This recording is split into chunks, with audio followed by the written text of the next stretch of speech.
बहुत पुरानी बात है। एक गांव में दो भाई रहते थे। दोनों भाइयों की शादी हो चुकी थी। बड़े भाई की 2 संतान थी और छोटे भाई की कोई संतान नहीं थी। बड़े भाई शहर में रहते थे। बड़े भाई का एक लड़का निखिल और एक लड़की रूसी थी। लड़के की उम्र 22 वर्ष का जवान और सुंदर लगता था। वो छुट्टियों में अक्सर गांव आता था। अपने चाचा चाची के साथ रहता था। चाची की उम्र 35 वर्ष की थी। चाची पढ़ी लिखी और सुंदर थी। चाचा काम के सिलसिले में बाहर चले जाते थे।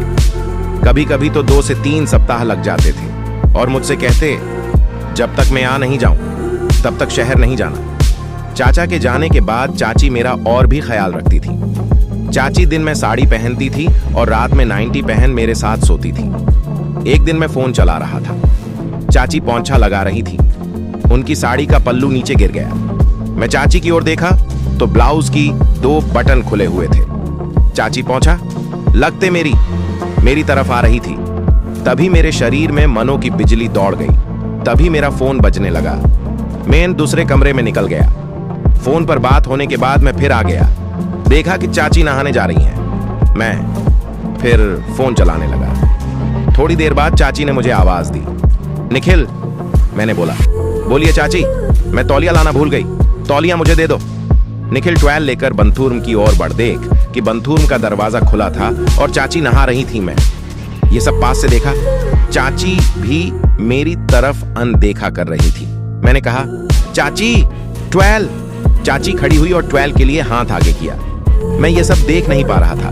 मैंने सिर पीछे की ओर कर लिया। चाची के शरीर पर एक भी कपड़ा नहीं था।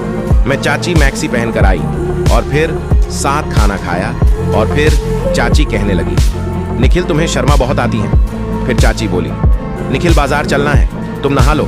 मैं साड़ी पहनकर आई। बाजार से घर का सामान लाए। फिर धीरे धीरे शाम होने वाली थी।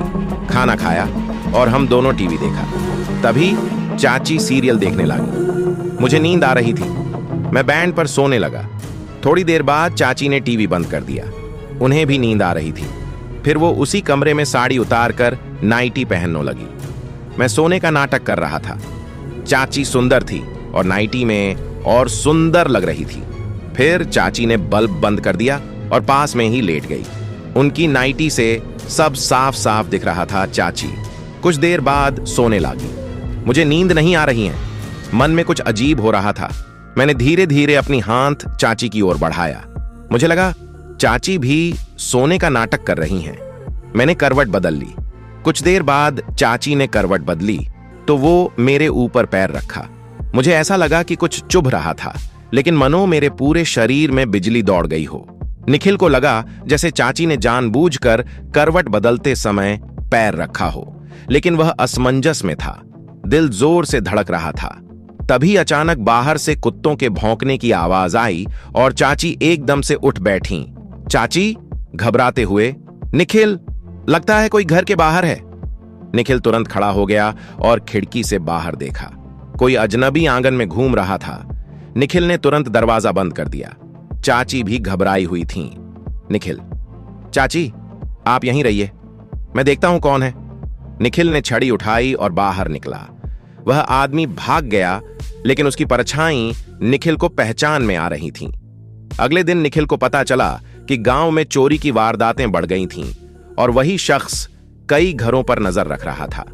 निखिल को शक हुआ कि पिछली रात वह आदमी उनके घर में घुसने की कोशिश कर रहा था। रात को निखिल ने चाची से कहा, चाची अब मैं अकेला नहीं रहूंगा। जब तक चाचा वापस नहीं आते हमें सावधान रहना होगा। उस रात निखिल ने खुद चाची की सुरक्षा के लिए दरवाजे के पास सोने का फैसला किया। धीरे धीरे दोनों के बीच विश्वास और सम्मान गहरा हुआ। निखिल समझ गया कि उसके मन में जो भावनाएं आ रही थीं वे गलत थीं और चाची भी उसके भरोसे को नहीं तोड़ना चाहती थीं। कुछ दिनों बाद चाचा लौटे। निखिल ने उन्हें सारी बातें बताईं कि कैसे कोई अजनबी घर के पास घूम रहा था। चाचा ने गांव के सरपंच को सूचना दी और पुलिस की मदद से चोर को पकड़ लिया गया। अंत निखिल ने यह समझ लिया कि रिश्तों की पवित्रता बनाए रखना ही सबसे बड़ा धर्म है। चाची ने भी निखिल की परिपक्वता देखकर कहा, तुमने जिस तरह घर और रिश्तों की मर्यादा संभाली, मैं गर्व महसूस करती हूं। इस घटना के बाद निखिल का मन साफ हो गया और उसने अपनी पढ़ाई और करियर पर ध्यान केंद्रित करना शुरू कर दिया। दोस्तों वीडियो अच्छी लगे तो लाइक और चैनल सब्सक्राइब जरूर करें ताकि हमारा अगला वीडियो जल्द से जल्द पहुंच सके।